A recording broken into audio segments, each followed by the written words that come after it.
Buenas tardes, profesor y compañeros. A continuación, como tema de exposición, les traemos lo que se está viviendo actualmente, que son referente a las manifestaciones.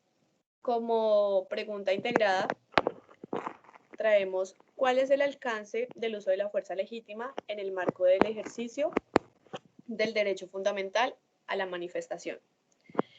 Mi grupo el día de hoy está conformado por Alison Dayana Martínez Cruz, Vanessa Alexandra Chávez Palomá, Melanie Lombana y quien les habla, María Fernanda Cardona Mejía.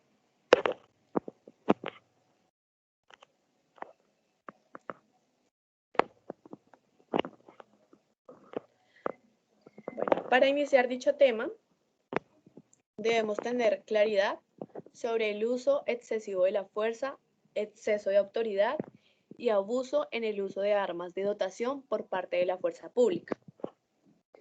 Bueno, el uso de la fuerza es el medio material, legal, necesario, proporcional y racional empleado por el personal uniformado de las fuerzas como último recurso físico para proteger la vida e integridad física de las personas, incluida la de ellos mismos, sin mandamiento previo, para prevenir, impedir o superar la amenaza o perturbación de la convivencia y la seguridad de conformidad con la ley y estándares internacionales sobre el uso de la fuerza.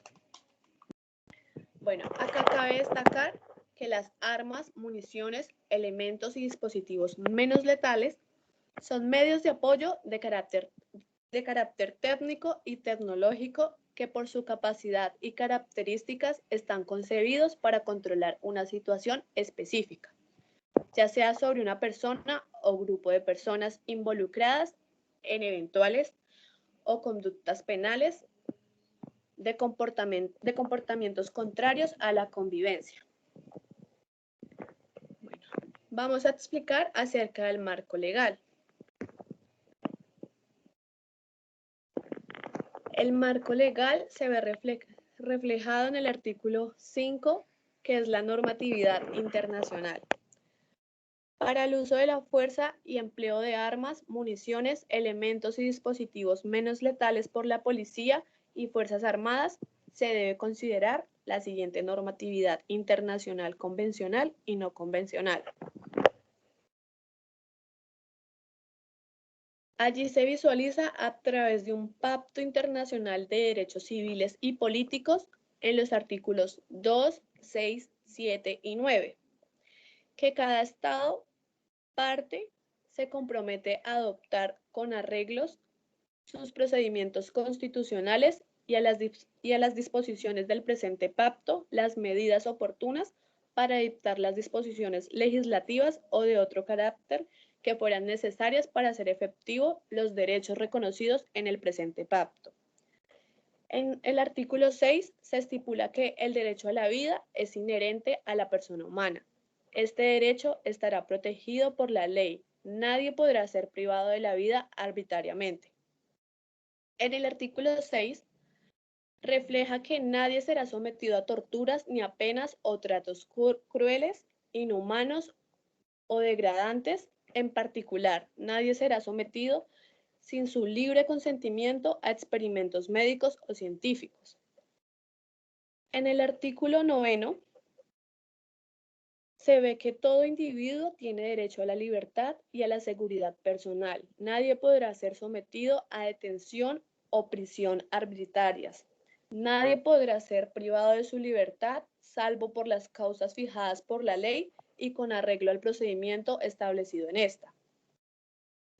Todo esto refleja una resolución que es la 02903 del 23 de junio del 2017, donde se expide el reglamento para el uso de la fuerza y el empleo de armas, municiones, elementos y dispositivos menos letales por la policía y Fuerzas Armadas.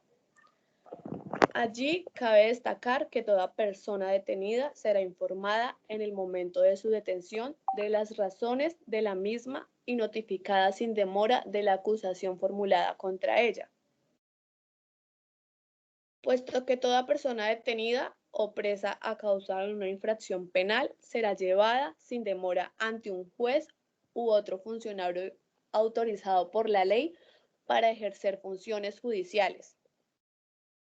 En dicho Pacto Internacional de Derechos Económicos, Sociales y Culturales, se ve reflejado los estados que partes en el presente pacto se comprometen a garantizar que el derecho de toda persona a fundar sindicatos y afiliarse al de su elección, su ejecución únicamente a los estatutos de la organización correspondiente para promover y proteger sus intereses económicos y sociales.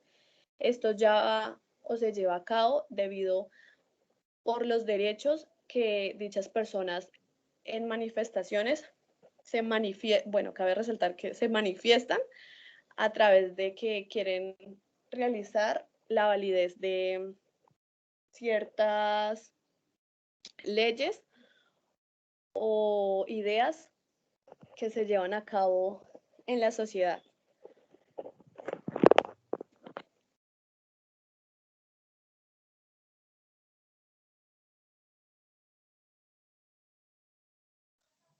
La regulación sobre el uso de la fuerza. Como ya sabemos, los agentes de la policía están encargados de proteger al público sin importar su raza, condición social o intelectual.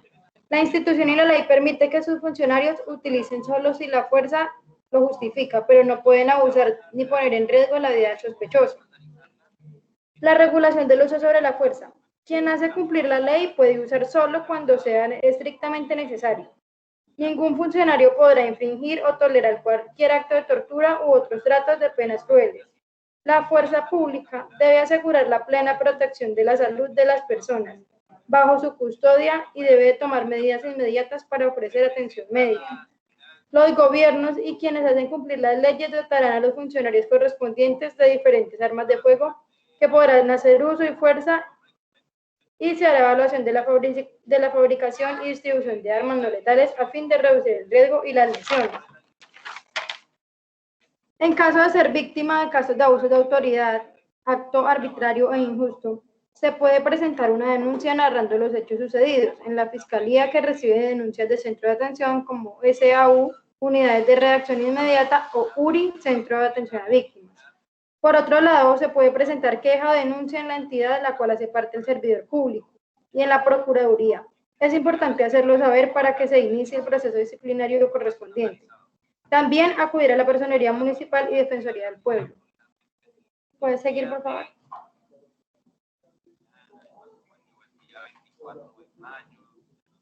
¿Puedes seguir?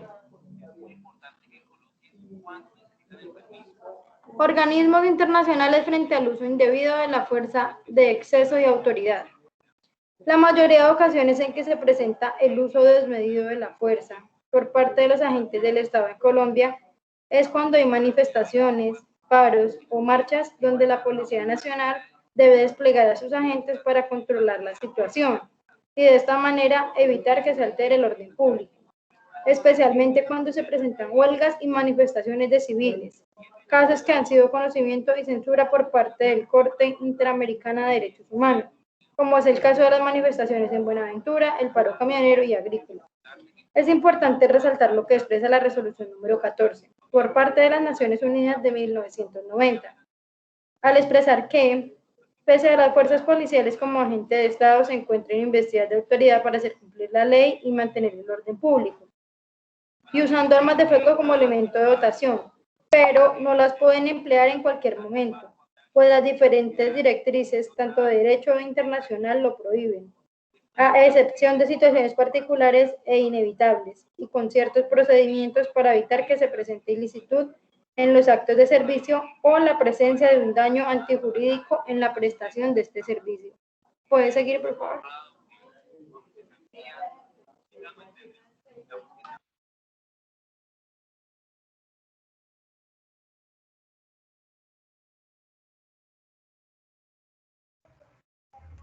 ¿Cómo interviene la CIDH para prevenir y penalizar el abuso de la fuerza por parte del Estado?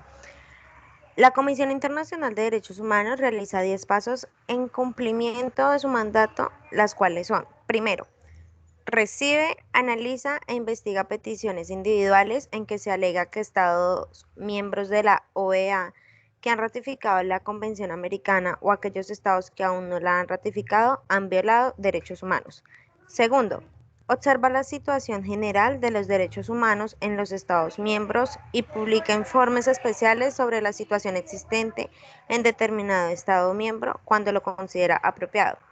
Tercero, realiza visitas a los países para analizar en profundidad de la situación general o para investigar una situación específica. En general, estas visitas dan lugar a la preparación de un informe sobre la situación de los derechos humanos que se ha observado, el cual es publicado y presentado ante el Consejo Permanente y a la Asamblea General de la OEA. Cuarto, estimula la conciencia pública respecto de los derechos humanos en las Américas. A tales efectos, la Comisión lleva a cabo y publica informes sobre temas específicos, tales como las medidas que deben adoptarse para garantizar un mayor acceso a la justicia, los efectos que tienen los conflictos armados internos en ciertos grupos, la situación de derechos humanos de niños, niñas y adolescentes, de las mujeres, de los trabajadores migrantes y sus familias, de las personas privadas de la libertad, de los defensores de derechos humanos, de los pueblos indígenas, de las personas afrodescendientes y de las personas privadas de libertad, sobre la libertad de expresión, la seguridad ciudadana y el terrorismo y su relación con los derechos humanos, entre otros. Quinto, organiza y celebra visitas, conferencias, seminarios y reuniones con representantes de gobiernos, instituciones académicas, entidades no gubernamentales y otros, con el objetivo principal de divulgar información y fomentar el conocimiento amplio de la labor del Sistema Interamericano de Derechos Humanos. Sexto, la Comisión recomienda a los Estados miembros de la OEA la adopción de medidas que contribuyan a la protección de los derechos humanos en los países de dicho continente. Séptimo, solicita a los Estados miembros que adopten medidas cautelares de conformidad con lo dispuesto en el artículo 25 de su reglamento para prevenir daños irreparables a las personas o al objeto de una petición ante la Comisión Internacional de Derechos Humanos en casos graves y urgentes. Asimismo, de conformidad con lo dispuesto en el artículo 63 de la Convención Americana, puede solicitar que la Corte Interamericana disponga la adopción de medidas provisionales en casos de extrema gravedad y urgencia para evitar daños irreparables a las personas, aunque el caso aún no haya sido presentado ante la Corte. Octavo, presenta casos ante la Corte Interamericana y comparece ante la misma durante la tramitación y consideración de los casos. Noveno, solicita opiniones consultivas a la Corte Interamericana de conformidad con lo dispuesto en el artículo 64 de la Convención Americana. Y por último, el décimo, recibe y examina comunicaciones en las que un Estado parte alegue que otro Estado parte ha incurrido en violaciones de los derechos humanos reconocidos en la Convención Americana de conformidad con el artículo 45 de dicho instrumento. Siguiente, por favor. ¿Cuál es el papel de la fuerza pública en las manifestaciones? En Colombia, la Policía Nacional no es la única institución con competencias para el mantenimiento del orden público en contextos de protesta social, manifestaciones y disturbios. Las Fuerzas Armadas pueden apoyar esa labor por medio de la conocida asistencia militar. Esta figura, la cual es consagrada en el artículo 170 del Código de la Policía, según la Ley 1801 del 2016, aplica que ante graves alteraciones por la seguridad y la convivencia para afrontar calamidades públicas y mecanismo es de naturaleza temporal y excepcional. De esta manera, el uso de la fuerza y aún menos las armas de fuego operan como primera medida de control o reacción. Así se trate de un evento que se transforme en un disturbio con altos niveles de violencia. Tanto la Policía Nacional como las fuerzas militares que realizan tareas en medio de manifestaciones sociales están sujetos a las reglas de uso de la fuerza delimitadas por los principios de legalidad, necesidad, precaución y proporcionalidad. Es de advertir que estos principios tienen vigencia incluso en el supuesto de que hubiese presencia de miembros en grupos armados en medio de una manifestación. Adicional a esto, la fuerza pública debe garantizar el ejercicio de los derechos y libertades públicas tanto de manifestantes como de las personas que no participan en la manifestación. Las fuerzas militares no podrán intervenir en el desarrollo de operativos de control y solamente podrán intervenir en los casos que excepcionalmente los autoriza la Constitución política y la ley. Para esto debemos tener en cuenta que la policía debe proceder de la siguiente manera. En primer plano, la actuación debe estar a cargo todo el tiempo por personal y equipos identificados de manera clara y visible.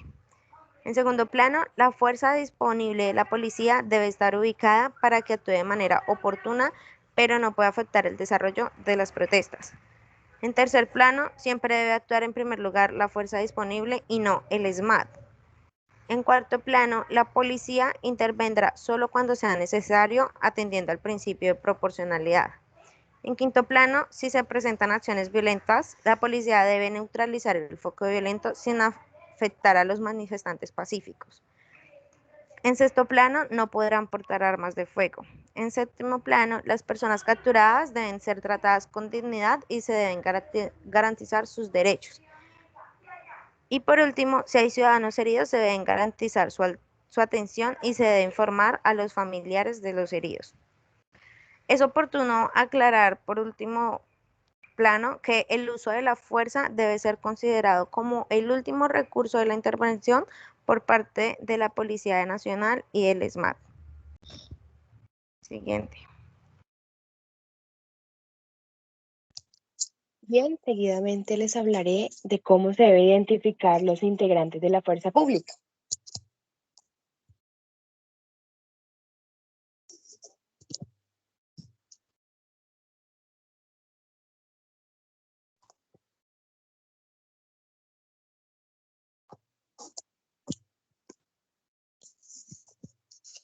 El personal de la Policía Nacional debe tener de manera visible su nombre, rango y el número de identificación. Cuando estos usan chaleco antibalas, deben portarlo debajo del uniforme para que estos no tapen el nombre y la identificación. El personal del Escuadrón Móvil Antidisturbios, conocido como SMAT, debe ser identificado con su número en su perchera y en su casco, el cual debe coincidir. Los jefes de los operativos del SMAT no tienen un número, sino que tienen escrita la palabra SMAT, tanto en la perchera como en el casco. Esto va a permitir identificar la persona que se encuentra al mando del escuadrón. Las armas de letalidad reducida que se usen en el marco de la protesta social, estas deben estar identificadas de tal manera que no se confundan con las armas de fuego. Y finalmente nos encontramos con la necesidad y proporcionalidad del uso de la fuerza. Existen unos principios para el uso de la fuerza. Entre ellos, pues vamos a destacar la necesidad de primera medida. El uso de la fuerza solo es necesario cuando se persigue un objetivo legítimo.